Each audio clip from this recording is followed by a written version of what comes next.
여태까지 예를 들면은 항상 어느 정도 수준의 이상의 성적은 받는 정도로 수학 공부를 해오긴 해왔어. 그러다가 뒤늦게 사실 내가 수학에 흥미가 생겼네? 그리고 해보니까 어느새 뭐 필즈 메달도 받는데 이런 사람들 찾아봤는데 어떤 여성 수학자였나는 학교에서 심지어 초등학교 때 너는 수학적 재능은 없는 애라는 얘기까지 들은 적이 있다고 밝혔던 사람도 있어. 그러니까 결국에 그냥 양적인 관점에서 봤을 때 경험이 많아야지, 그러니까 많을수록 점점점 고차원적인 수학을 더 잘한다는 거지. 잘 알려져 있는 거는 어쨌든 한 만 7세 정도까지가 제일 중요하다. 그 뇌 형성에 중요하다. 아, 그치. 즉 시냅스가 생기고 이런 과정들.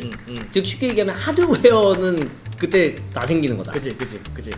그 다음부터 이제 생각보다 길더라고. 만 25세까지는 논리력이나 뭐 추진력이나 뭐 계획력 같은 게 계속 이렇게 마치 회로를 조정시킨다라고 표현하더라고요.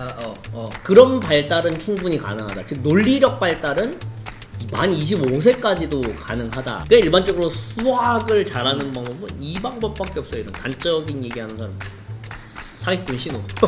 그거는 진짜 사기꾼. 그건 진짜 사기꾼이라고. 그리고 그거는 본인이 할 수 있는 게 그거밖에 없어요. 정확하게 말하면.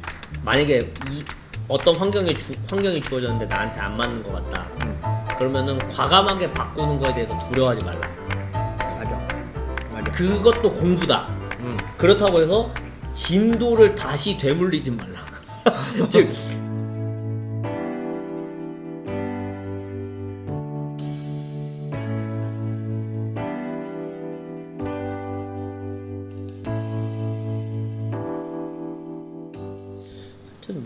뭐 이러나 저러나 그런 얘기는 일단 그래. 말이 안 되는 소리다. 그리고 이제 제일 많이 나온 얘기가 결국에 이제 수학은 재능적인 요소가 솔직히 영향이 큰 과목 아니냐. 즉 뭐 어떻게 보면 뭐 수학 IQ 같은 거는 발전하는데 한계가 있는 거 아니냐. 상당히 제일 믿기 좋은 얘기지. 제일 그치. 믿기 좋은 얘기고 그럴 수 있어. 누구나 결과적으로 그걸 정설로 받아들이는 게 현실인 얘기지. 그럴 수 있어. 그리고 나도 솔직히 말하면 그게 사실일 가능성은 충분히 있다고 생각해. 즉 각자의 재능은 그게 이유가 뭐든 간에 정확히 얘기하자면은 어느 정도 나이를 먹은 후에는 결정돼 버렸을 가능성이 충분히 있다라고 나는 생각하거든. 어느 정도 나이를 먹었을 때는. 근데 하지만 아직 성장하는 게 가능한 시기라면 그건 모른다. 즉 그 사람이 학습자가 그래서 수학적 재능을 갖고 있는 건지 없는 건지는 그 재능이라는 게 존재한다면, 즉 그런 유전적인 요소나 뭐 어떤 선천적인 요소가 존재한다면 그걸 갖고 있는 사람인지 아닌지는 평생 모를 수도 있는 거다 사실은. 즉 어떻게 보면 운 나쁘면은 갖고 있었는데 평생 발음 못 할 수도 있는 거다. 맞아. 나는 그렇게 생각하거든. 맞아. 아니 뭐 만약에 수학이 정말 재능의 영역이라면, 아니 이 예시가 정확할지 모르겠지만 그 허준이 교수, 그 사람 그분이 이제 그 필기상이었나? 받고 나서 이제 강연 같은 거 할 때 본인은 수학 자체를 조금 늦게 시작한 편이라 그랬나? 좀 그거에 대해서 이제 아마 그 얘기긴 할 거야. 진중하게 수학을 탐구하고 싶은 마음이 생긴 건 좀 늦은 편이다. 수학만을 뭔가 파고들고 싶고 이런 거. 그럼 약간 조금 다를 수는 있겠구나. 알았어. 약간 반 겸손이 들어가 있지. 그러니까 수학이 만약에 재능의 영역이라면 정말 그냥 어릴 때부터 물론 어릴 때부터 잘하는 애들이 잘하지. 하지만 그렇다고 해서 어릴 때 못했던 애들이 나중에도 못하느냐? 그거는 아까 너가 얘기한 것처럼 아니잖아. 그러니까 이게 수학을 단순히 재능, 특히나 그 IQ라고 표현하는 게 조금은. 그러니까 이건 있어. 여태까지 예를 들면은 뭐 중고등학교 때는 수학을 거의 빵점 수준으로 받았는데 어느 날 갑자기 막 재능이 발현이 돼가지고 엄청난 수학자가 됐다. 이런 사람은 여태까지 내가 알기로 없어. 없지. 알려진 적도 없어. 항상 어느 정도 수준의 이상의 성적은 받는 정도로 수학 공부를 해오긴 해왔어. 그러다가 뒤늦게 사실 내가 수학에 흥미가 생겼네. 그리고 해보니까 어느새 뭐 필즈 메달도 받는데 이런 사람들이 있어. 이런 사람도 있어. 실제로 몇 명 있어. 실제로 몇 명 있는데 아까 허준희 교수도 그렇다고 본인은 표현하고 있고 그리고 뭐 다른 수학자들도 실제로 뭐 어떤 예전 내가 찾아봤는데 어떤 여성 수학자였나는 학교에서 심지어 초등학교 때 너는 수학적 재능은 없는 애라는 얘기까지 들은 적이 있다고 밝혔던 사람도 있어. 뭐 물론 그게 본인 얘기지 뭐 정확하게 어디에 기록이 있고 이건 아니지만 어쨌든 본인 얘기로는 그랬었어. 그러니까 그런 것만 생각해도 약간 이렇다고 나는 생각하거든. 당연히 수학이란 과목 자체가 사실은 양이 엄청 많은 거거든. 그치? 즉 초등학교 때 어느 정도의 수학 해결 안 되면 중학교 거 못 따라가는 게 그치? 수학이고 중학교, 초등학교, 중학교 종합적으로 어느 정도 수준 이해 못했으면 고등학교 못 따라가는 게 수학이란 그치? 말이지. 그렇기 때문에 어쩔 수 없이 아까 너가 얘기해줬듯이 어릴 때 잘하던 애들이 계속 잘할 확률이 높은 건 어쩔 수 없는 현실인 거는 이런 양적인 것 때문이라는 거지. 그치. 양적인 거고 그거를 갑자기 다 따라가려면은 부담스러울 수밖에 없기 때문에 그치. 어느 정도 성적은 나올 정도로는 어느 수준 이상의 성적이 나올 정도로는 공부한 학생이 아니라면 뒤로 갈수록 따라오기 힘든 게 그치. 사실인 게 수학이라는 과목이라는 거지. 그치. 그러니까 결국에는 그냥 양적인 관점에서 봤을 때 경험이 많아야지, 그러니까 많을수록 점점점 고차원적인 수학을 더 잘한다는 거지. 그것이 단순히 7세 때, 뭐 9세 때, 이때 수학을 잘해야 나중에 잘해야 된다는 건 아니다. 여기 이제 잘해야 된다는 건 거의 천재적이거나 뭔가 뭐. 최소 영재적인 뭔가 그치, 모습을 그치. 보인다라는 거라고 볼 수 있겠. 그러니까 뭐 수학을 공부 안 했던 뭐 사람이 20살 때, 난 수학을 좀 공부를 하고 싶어 해서 초등학교 때 배우는 수학 과정을 그때부터 공부를 하더라도, 그래서 그때부터 차츰차츰씩 지식을 쌓고 이해하고 양적인 걸 늘리면 결국엔 20년 동안 아무런 어떤 수학적 배경이 없어도 그 시간이 한 10년 정도 지났을 때는 분명히 수학적인 사고 능력이 분명히 있을 거란 말이지. 난 그렇게 생각해. 약간 이제 그런 관점에서 보면은 그게 단순히 어떤 재능이냐, 과학적인 거 부족하지. 정확히 얘기하자면 내가 봤을 때 과학적 건 없지. 그거에 대한 거는 그지. 오직 약간 유전적인 거에만 영향을 받냐, 그지. 혹은 선천적인 거에만 영향을 받냐. 그지. 다만 이제 그 뇌에 관련해서 내가 이제 알기로는 잘 알려져 있는 거는 어쨌든 한 만 7세 정도까지가 제일 중요하다. 그 뇌 형성에 중요하다. 그치. 즉 시냅스가 생기고 이런 과정들. 즉 쉽게 얘기하면 하드웨어는 그때 다 생기는 거다. 그지. 그 다음부터 이제 생각보다 길더라고. 만 25세까지는 논리력이나 뭐 추진력이나 뭐 계획력 같은 게 계속 이렇게 마치 회로를 조정시킨다라고 표현하더라고요. 그런 발달은 충분히 가능하다. 즉 논리력 발달은 만 25세까지도 가능하다라는 게 이제 알려져 있다고 하더라고. 이것만 봐도 물론 이제 어릴 때 그래서 그거는 이제 약간 가설 같은 걸로 있는 것 같아. 그렇다면은 어릴 때 수학 관련해서는 수학과 관련된 컨텐츠나 수학과 관련된 놀이에 많이 노출된 학생일수록 어쩔 수 없이 그 가능성은 많이 갖고 자라게 되는 거냐, 7세 이후로는.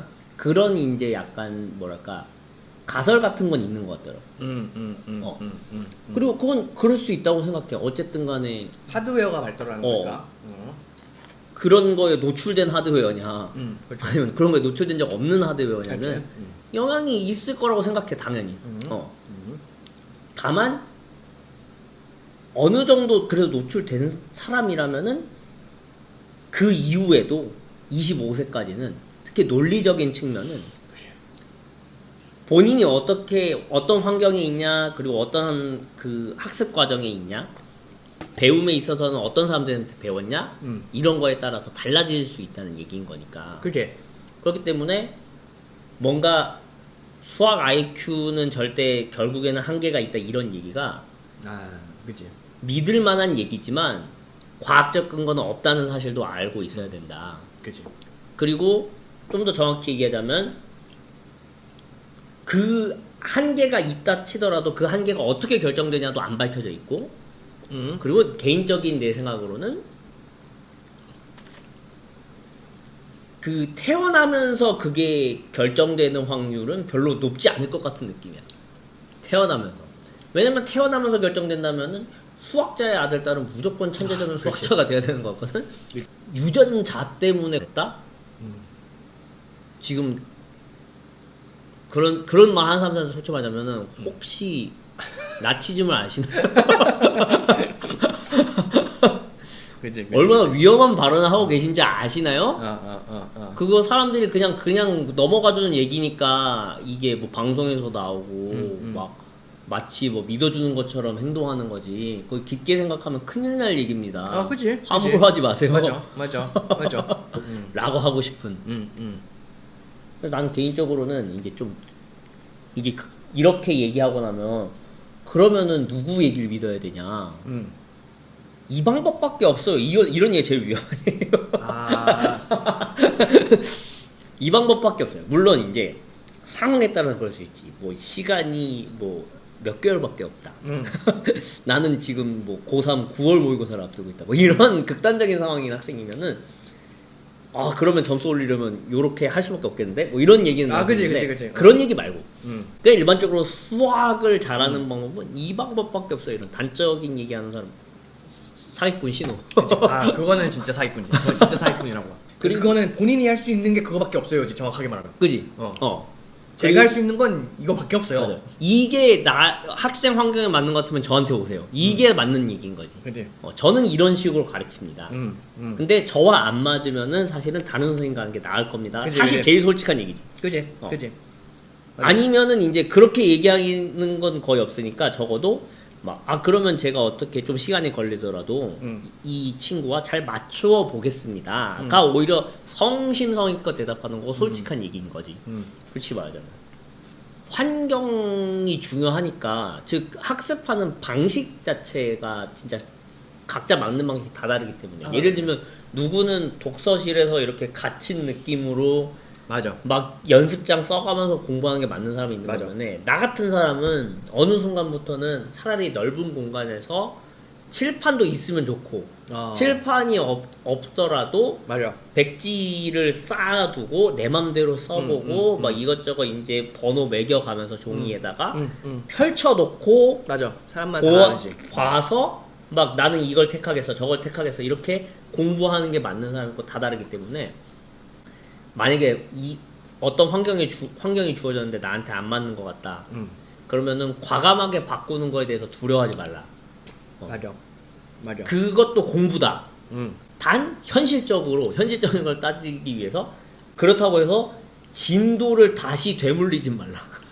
즉 이미 배운 거를 다시 또 처음부터 배울 필요는 없다.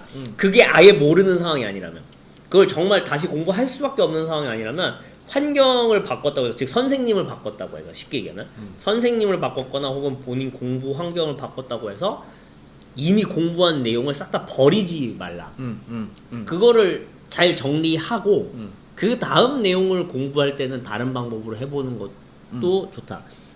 예를 들면 나 같은 경우에는 어릴 때는 그랬던 거거든. 대수 쪽 공부하는 거랑 기하 쪽 공부하는 거랑 방식을 다르게 하는 게 난 좋아했던 것 같아.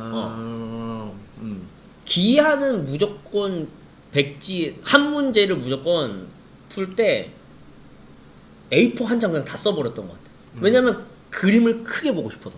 그렇지, 그럴 수 있지. 그림을 크게 보는 게 일단 유리해서, 공부할 때는. 시험을 볼 때는 현실적인 상황에서 조그만 그림을 그릴 수밖에 없을지라도 일단 큰 그림으로 공부해서, 그래서 내가 이게 그 작을 때는 잘 안 보였던 게 가끔 보이는 느낌을 받았다가 착각일 수도 있어. 나는 전혀 안 그랬거든. 근데 착각일 수도 있어. 착각일 수도 아니, 있는데 약간 그런 게 있잖아. 전에도 우리도 얘기했듯이 인간은 결국에는 감정의 노예이기 때문에 그치. 내가 그렇게 좋은 느낌을 받는다면 그거 해야 되는 거거든. 맞아. 그리고 나는 그게 진짜 중요하다고 생각하거든. 좋은 감정 갖고 공부하고 있는 거.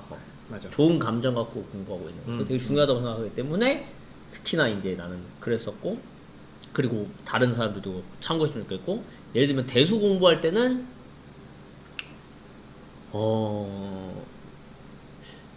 대수 공부할 때는 내용 정리를 일단 집착하는 경향이 나중에 생긴 것 같아요.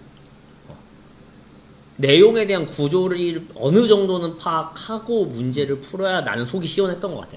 근데 이것조차도 사람마다 다르다. 누구는 그 구조를 예제 보고 연습 문제 풀면서 파악하는 걸 좋아하는 사람들이 내가 알기로는 있어. 있어. 근데 나는 내용 파악에 좀 집착하는 경향이 있다. 그래서 솔직히 말하자면 상대적으로 대수 대수 파트라고 불리는 부분들은 난 진도는 좀 느렸던 것 같아. 내 수학 실력에 비해서, 내 수학 성적에 비해서, 좀 그거를 선행하는 거를 더뎌했던 것 같아. 나는 사실 지금 너의 들으면 나는 어땠지 생각했는데 나는 그땐 진짜 공부 열심히 안 했던 것 같은데? 왜? 아니 나는 뭔가 어떤 개념을 학습하는 데 있어서 이렇게 뭔가 큰 노력을 안 했던 것 같아. 근데 나는 그거에 대해서 영향을 많이 준 사람은 이건 대놓고 얘기해도 되거든. 나 박승동 선생님이야. 그 평면계 아이디어 저자.